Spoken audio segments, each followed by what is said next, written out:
Ever feel like you're doing this teaching thing alone? You don't have to be. Shared teaching is all about sharing the workload through the power of collaboration and teamwork. Together, we'll walk through all the difficult parts of teaching and learn how to streamline our processes, fine-tune our time management, and develop a more manageable workload. If that sounds like a dream come true to you, then welcome to the Shared Teaching Podcast. Let's share in the teaching to make those dreams a reality. Now here's today's Shared Teaching. Welcome back to the Shared Teaching Podcast. I'm your host, Susan, and today you are listening to episode number 6, all about what's inside my teaching portfolio. If you are just tuning in, you might want to listen to the last 2 episodes in this 3-part series all about getting that teaching job.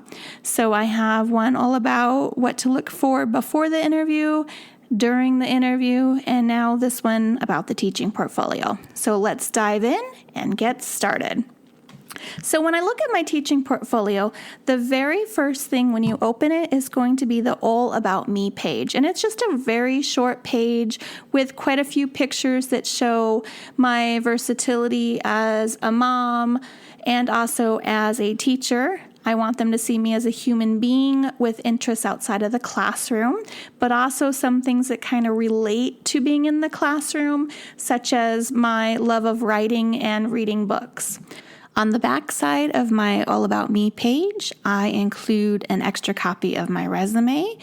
A lot of times they will ask for it, and it's nice to have it handy. That's also where you can put extra copies. So if you're in an interview panel, then you have several copies for other people. I would suggest having no more than 4 or 5 extra copies to take with you along each interview.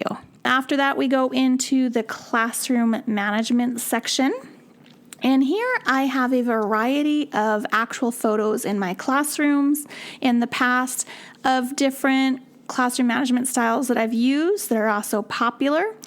Things like being in a PBIS school, trying Class Dojo, using the Remind app.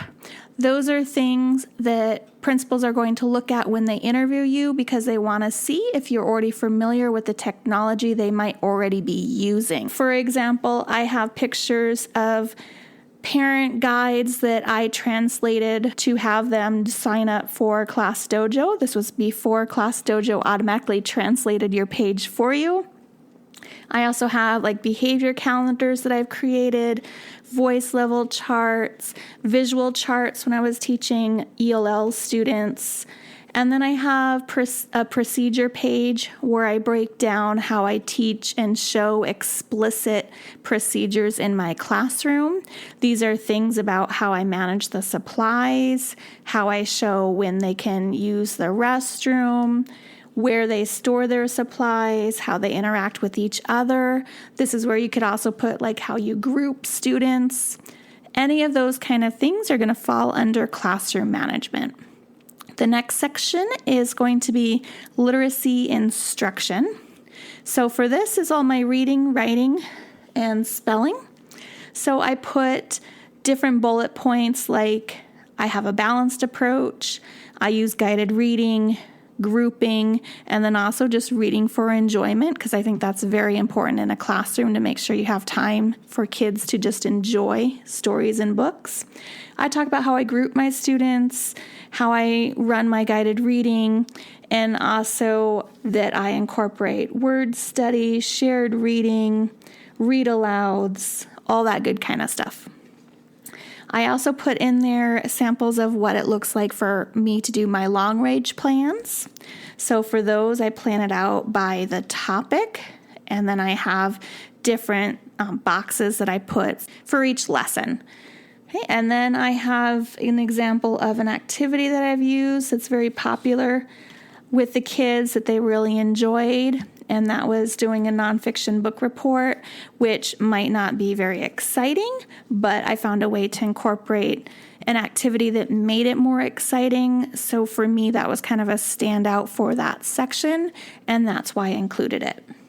Next, we have math instruction. And for the math instruction, I do a lot of hands-on, a lot of manipulatives because I'm a primary grade teacher. And so I want to showcase my ability to have kids interacting with the curriculum. A lot of pictures in this section about how I show my modeling as a teacher, but also things that I've given to the students that duplicate my teacher modeling. For example, student-sized thermometers that they can practice with when I had a giant thermometer, things like them using Unifix cubes, but maybe on my board I have large manipulatives that I'm using. I have those really big plastic magnetic coins, so pictures of things like that they might not have seen before because those aren't as common. Okay, I also, again, show how I group my students, show some sample lessons. I show how I differentiate using student notebooks. And these mostly are just pictures with just a couple sentences explaining the picture. Because as I'm asked in the interview, I can always go back and thoroughly explain myself. I feel that a principal's time is very valuable. They're not going to want to read paragraphs and paragraphs. This is not like a dissertation for your college class, right? This is to get you a job. So it's just quick snippets, bullet points to get the point across. Okay, so after math instruction, I put parent involvement. This, for me, is a really big integral part of any of my classrooms. And I want to make sure that I showcase it in my portfolio. So for here, I have my sight words. If you've been on my blog, I talk all about how I did sight word night. So that is incorporated into my portfolio, of course. I also love doing secret reader where you invite the parents in to come read with their child. So I put a picture of a parent that came to read, and I put the letter that I had invited the families with.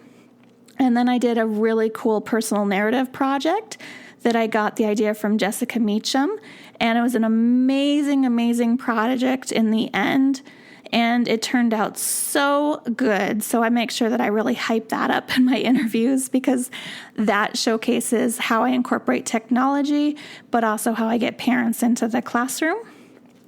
And then I also talk about how I do newsletters. Again, I bring up the classroom communication through Class Dojo. I show pictures of the newsletters.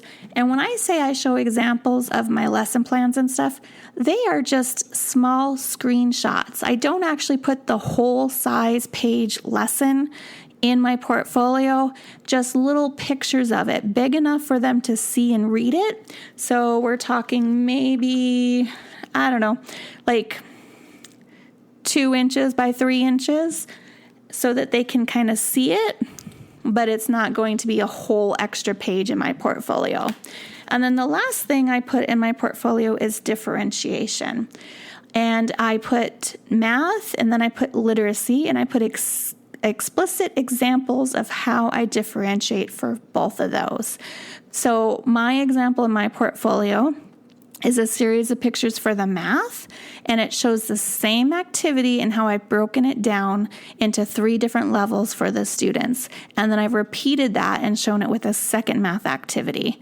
And then for literacy, I only showed one way because that's a little bit harder to show pictures of, but I showed how, there's different papers, maybe they're reading a story out loud, they're working together as a group, and that's showing my ability to do differentiation.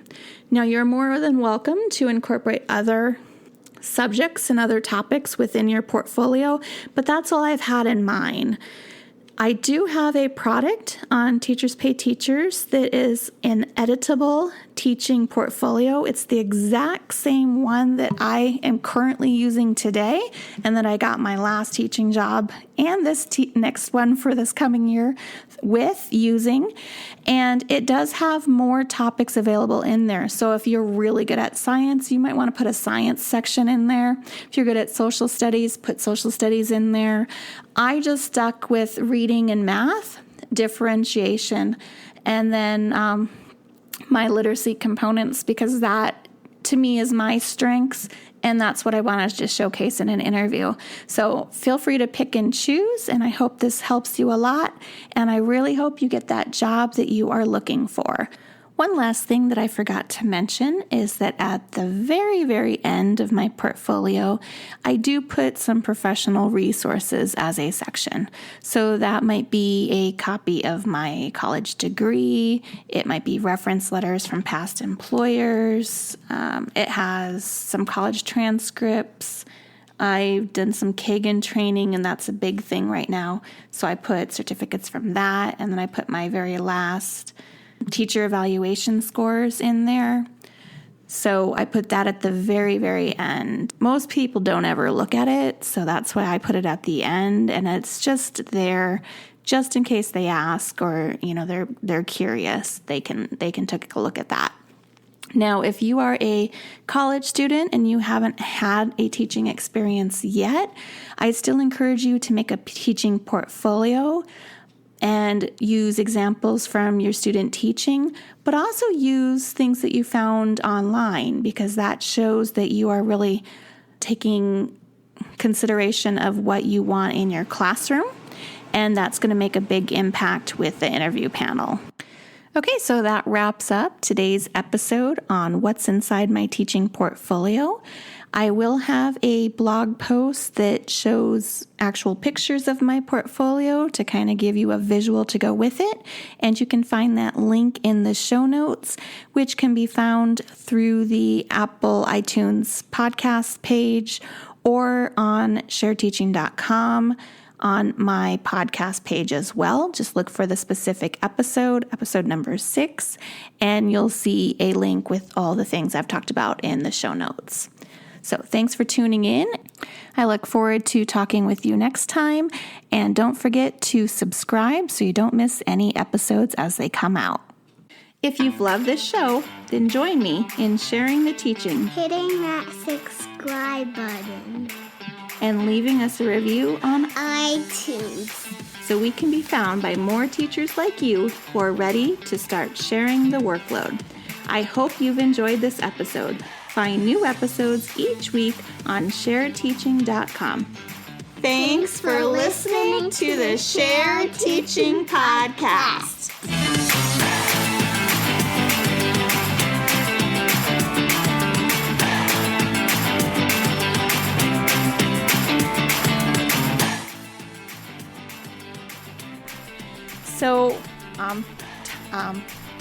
So a lot of my that they came in careful, and I will hear you or talk to you next time.